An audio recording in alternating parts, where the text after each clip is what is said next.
Yo, some time ago, I was working on a kind of like a Melee HD project for the characters, um, and it involves material maps, which is basically a bunch of maps that kind of influence how the lighting bounces on the mesh of the model, like the surface of it. Um, in Melee, there are very few examples of this actually being used, and when it's used, you can barely tell the difference because I don't know, settings aren't tuned very well or something. Um, However, the creator of Ishiruka, which is like it has an alias now, I guess, Faster Melee. Well, Tino, who's the creator of Ishiruka, he gave on his own branch of Dolphin the option for you to load material maps onto GameCube games, like any GameCube game, which is fantastic. So, yeah, basically, not only on Dolphin now can we load like textures in any sizes, but we can also load our custom materials, like material maps. I mean, uh, which includes like two main maps that I'm gonna talk about today for use with Melee, because that's really all we got for Melee. The rest don't really do shit. Which is the normal map, which kinda gives height to the surface without actually affecting the model. So yeah, the light bounces differently on the surface, like making I believe there's height there. And the specular map, which kind of like tells the surface how much it can reflect light, basically. And to show you an example of this, I'm just gonna load in my custom maps I have for these two characters. Sheik is probably the better example though. As you can see, there's a huge difference, and it isn't painted on. As you can see, like the lighting kind of changes when I move my camera, and you can see like it's not static on the characters. You can see how it kind of moves around a bit, and it kind of feels like the model is a lot deeper now. Like there's a lot more details and such. So especially with the folding, like the height differences you see, it's because of the normal map. And on the boots here, you can kind of see like on the darker parts, it doesn't like reflect as much light, but on the brighter parts, it reflects quite a lot of light. And this is because of the specular. So yeah, this is the demonstration kind of how it looks. And even when moving around, you can clearly see that you notice it a lot. It's gonna make the game look a lot better. So normally, what you do to get the normal map, which is like specular map, it's kind of easy to do, no matter what. But the normal map is mostly gonna focus on. Normally, you like to make like when you actually make your model for a game, you make it first in high poly, and then remake it kind of in low poly based on the high poly one. And high poly meaning basically it's a lot more detailed and it's not going to be practical to use in a game. And low poly is what we're using, like all games are using. So those are the terms you should be familiar with, I guess. So once you have both your low poly and your high poly, you can project the details from your high poly model and get like automatically generated material maps including the normal map, which is like the most beneficial one, especially in our case for Melee. We can't really do this option because of two obstacles. Like we can rip the models, so we could like make our own high poly model and then project the details onto it. But then we come in contact with the issue that there are a ridiculous amount of textures for each character in Melee because of some weird workflow they have, like where they make a texture for each object instead of like one or two for the whole character. So that's gonna be tedious. If we wouldn't like make our own model and just have it use the textures again, we would have to redo like everything they've done already. And knowing like Melee players, they wanted to stay as true as possible, so you can't really do your own design on things. It has to be like a one copy. There's also the issue of getting it in the game. Only like Sankyu can re-import characters again, as far as I know. So yeah, it's not really gonna be for us to do it in that way. So the kind of ghetto solution I got going here, which won't generate like amazing results, but it will get us like kind of what we have on the screen right now, which I think is a huge improvement from Vanilla Melee, at least, at the very least. So there are like a couple of programs where you can take like your normal flat color texture, and you can generate a normal map and a specular map. At least those are the two we're gonna talk about, because they're the only one we're gonna use in Melee, I guess. At least with the current situation. And you get a bunch of sliders to play around with. And there are a few of these programs. The best one I've seen, and also one of the few free ones, is called Awesome Bump, however. Let me just switch monitor real quick so you can see it. This is the program. So I have a Mario sleeve texture loaded in here right now. Ignore this 3D preview. It's not going to show you anything you need to know in right now. Just look at this. So this is your like normal flat color map. This is the only one we have in Melee currently. But however, you can like generate your own normal map here, and like you'll basically, this looks like complete gibberish if you aren't familiar with it, but like the more intense the colors are, the more depth there is, and the lighting will reflect that depth. And so yeah, this is the normal map basically, and then we can convert to normal/height map, the button here. And then when we go to the normal tab, we get the option here. But before you actually click on this, you have a lot of options to play around with here. I'm not gonna go into details here because you'll probably notice, like, it's better if you play around the sliders yourself. But the basis of it is that it kind of identifies like big and small areas where it guesses the different height variations will be. So these are what the different tabs are for. To give an example, this model is basically, this texture is basically just a bunch of small folds. So it's going to go under a small category, and you'll see the difference if I turn them off here, that only like the really big thick details are saved here, and they're on medium, I think, most of them actually. So keep that in mind when working on like each texture, I guess.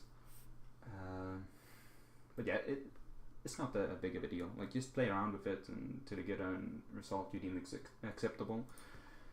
And then you have some more sliders here to play around with, which is kind of like, after you've done this one, you have all the sliders you kind of want. You just move on to this, and you can play around with them and kind of get the results you want. Then we have a specular here, and it's basically, the brighter it is, the better it reflects. The darker it is, the worse it reflects.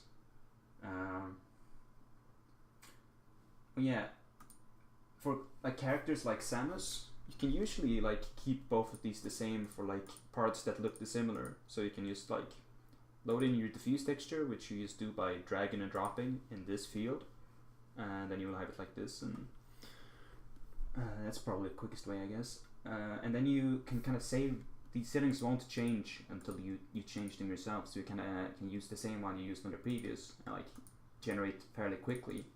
And then when you're done, you just go to output, and you can click on like check these little checkers here for what maps you want. So you can like either copy exactly what I have, or you can read here what each one does.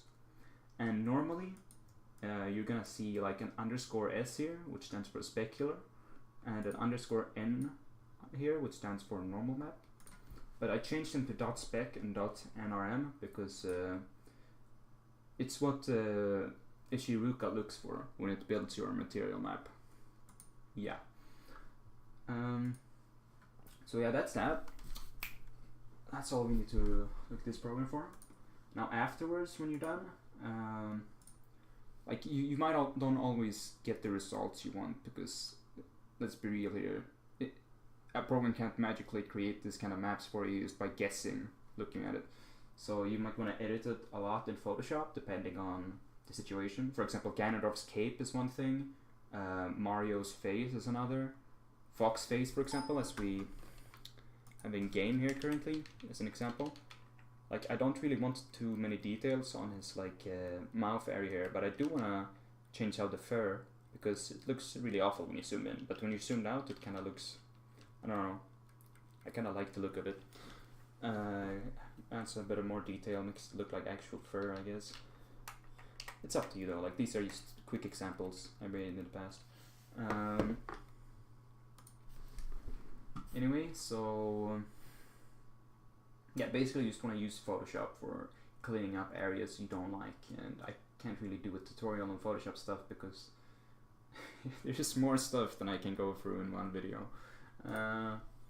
Just keep that in mind. And then the last tool I'm gonna talk about, which I think is useful for some textures and less for others. And it's gonna be this program right here, Waifu2X. I know it's a weird ass name, but it works wonders basically. What it does is upscale your textures. So like Melee's textures tend to be very, very small because it's a GameCube game. You can't really pack that much information in it.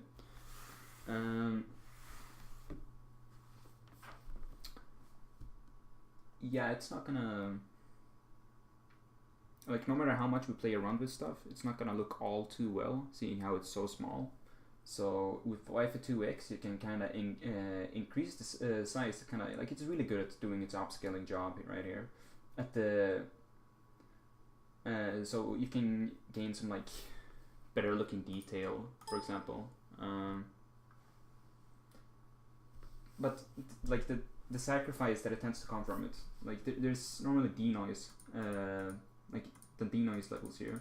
On a lower one, you will not really see, like it won't be pretty basically, because then all these like small artifacts, they kind of show up because it's a low res texture, they will kind of get dragged out, and basically the denoise level is, it smooths them out, but at expense your image will look a little bit more cartoony. For normal maps, generally that's fine though, because it will just like create smooth borders or whatever for the different height information. So we definitely don't want to use this on normal maps, and you can use it on like some textures that aren't too affected from it, like that can kind of have a cartoonish look, like Fox Pants, for example. And yeah, here in the magnification size, you basically just set a multiplier for how like many times you want to magnify it, like how many times you want to upscale it. 3 tend to be a good number for most textures. But yeah, keep in mind, like for Ganondorf, you don't want to like magnify anything. But yeah, this is a good program for, well, mainly like in normal maps. Yeah, like the normal maps you kind of want to magnify in most cases, since they will only make things look better really. Like even if the normal maps get cartoonized a bit, it won't really affect the look of the game in a negative way. Like Ganondorf won't look more cartoony in general from it. It will only be like smoother height information, I guess. Yeah, that's almost it. I'm just gonna go into the last tool here, kinda, because let me just bring up a quick example here. Chic. Like when I'm done, this is kind of what I will have afterwards when working with stuff. Like this is the normal map. This is the normal flat color, diffuse or albedo map, as you, whatever you like to call it, and then the specular map. So yeah, they're kind of low in size. I was talking about, whatever. I'm not gonna go into that right now. I have another folder with the magnified, but whatever. As you can see, the naming is what's important here. You see how it ends here, like here's the normal one, is .png, but for the normal map it's .nrm.png and .spec.png, which you might remember from Awesome Bump, where I kind of changed my names here. No, it kind of makes sense, right? So this is what Ishiruka looks for when it's about to build your material. So I'm just gonna open the program here. Kind of quick. And this is it. So basically, you set a directory, which would be this one, where you have all these maps together, and then a destination folder, and then it will build like all the materials into one texture file, and we just call it .nrm. And this is what you need to put in your load folder for Dolphin, as well as like the diffuse map. For some reason, you need to have a diffuse map with the same kind of like texture, same kind of name here, without the special extension though, in the same map. Otherwise, this texture, like this material map, won't be loaded by the game. So you need to have both of these in instead of just the normal ones. That being said, it can be anything on this map though, don't get me wrong. Like, you can have your own custom textures over them and anything, just as long as Dolphin loads them as a texture. Anyway, so I think that covers everything I want to talk about in the video. The reason I'm not sure if I mentioned it, but my mind is clouding. The reason I'm mentioning all of this is because I don't have the energy nor motivation to finish this kind of project I was working on, so I leave it to the community by the great suggestion of DRGN. Yeah. If there's anything I wasn't clear about, feel free to ask me in the Melee Workshop Discord. Yeah. Bye-bye.